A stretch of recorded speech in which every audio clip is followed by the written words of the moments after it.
Dati, pangarap lang namin na mapuntahan ang lake na ito. Pero ngayon, nakarating na tayo. Tahimik at payapang lugar, ang Mapanuepe Lake.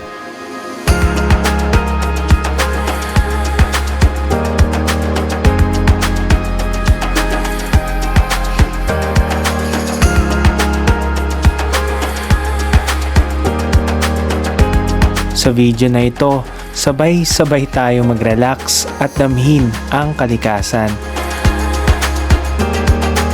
Isang lugar para magpahinga, mag-isip at muling ma-inspire.